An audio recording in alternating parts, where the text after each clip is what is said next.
വെനസ്വേലയെ ദുരന്തഭൂമിയാക്കിയ ഇരട്ട ഭൂചലനത്തിൽ 235 മൃതദേഹങ്ങൾ കണ്ടെത്തി. തകർന്ന കെട്ടിടാവശിഷ്ടങ്ങൾക്കിടയിൽ 200-ലധികം പേർ കുടുങ്ങിക്കിടക്കുന്നു എന്നാണ് അധികൃതരുടെ നിഗമനം. 1500-ലധികം പേർ പരിക്കുകളോടെ ആശുപത്രിയിലാണ്.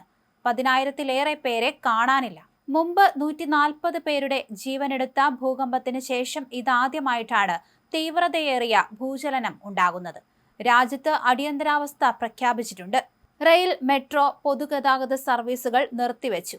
അന്താരാഷ്ട്ര നാണയനിധിയുമായി സഹകരിച്ച് $20 കോടി അടിയന്തര പുനർനിർമ്മാണ ഫണ്ട് ക്രമീകരിച്ചതായി ഇടക്കാല പ്രസിഡന്റ് ഡെൽസി റോഡ്രിഗസ് അറിയിച്ചു.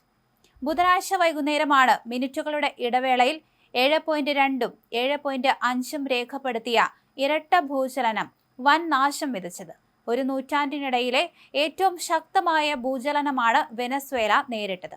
തലസ്ഥാനമായ കാരക്കസിന്റെ വടക്ക് സ്ഥിതി ചെയ്യുന്ന തീരമേഖലയായ ലാ ഗൈറയിലാണ് ഏറ്റവും കൂടുതൽ നാശം ഉണ്ടായത്.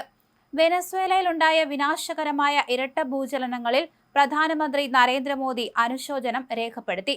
ദുരന്തത്തിൽ ഇന്ത്യ വെനസ്വേലൻ ജനതയ്ക്കൊപ്പം നിലകൊള്ളുന്നുവെന്നും സാധ്യമായ എല്ലാ സഹായങ്ങളും നൽകാൻ തയ്യാറാണെന്നും അദ്ദേഹം അറിയിച്ചു. വ്യാഴാഴ്ച എക്സിൽ പങ്കുവച്ച കുറിപ്പിലൂടെയാണ് പ്രധാനമന്ത്രി തന്റെ ദുഃഖം രേഖപ്പെടുത്തിയത്. ഭൂകമ്പം വിതച്ച നാശനഷ്ടങ്ങളിൽ താൻ അങ്ങേയറ്റം ദുഃഖിക്കുന്നുവെന്നും ഈ പ്രതിസന്ധി ഘട്ടത്തിൽ ഇന്ത്യ വെനസ്വേലയ്ക്ക് ഒപ്പമുണ്ടെന്നും അദ്ദേഹം പറഞ്ഞു.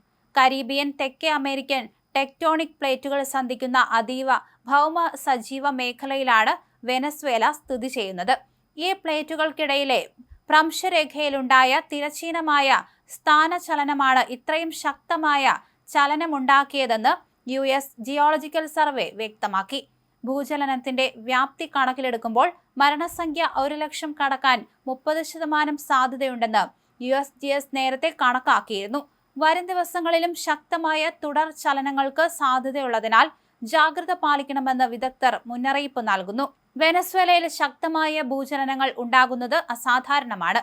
ഇപ്പോൾ ഉണ്ടായ ഭൂചലനങ്ങൾ ഒരു നൂറ്റാണ്ടിനിടെ രാജ്യത്തുണ്ടായ ഏറ്റവും ശക്തമായ ചലനങ്ങളിൽ ഒന്നാണ്. വെനസ്വേല ഒന്നിലധികം ഭ്രംശരേഖകൾക്ക് സമീപമാണ് സ്ഥിതി ചെയ്യുന്നതെങ്കിലും തെക്കേ അമേരിക്കൻ പ്ലേറ്റും കരീബിയൻ പ്ലേറ്റും ചേരുന്നിടത്തുള്ള ഇതിന്റെ സ്ഥാനം കാരണം ലാറ്റിൻ അമേരിക്കയിലെ മറ്റ് ഭാഗങ്ങളെ അപേക്ഷിച്ച് ഇവിടെ ചലനങ്ങൾ വളരെ കുറവാണെന്ന് പറയപ്പെടുന്നുണ്ട്. എന്തായാലും നിരവധി പേരെയാണ് ഇതിനോടകം തന്നെ കാണാതായിരിക്കുന്നത്. 200-ലേറെ പേർക്ക് മരണം സംഭവിച്ചു കഴിഞ്ഞിട്ടുണ്ട്. ഗുരുതര പരിക്കുകളോടെ നിരവധി പേർ ആശുപത്രികളിൽ കഴിയുകയാണ്.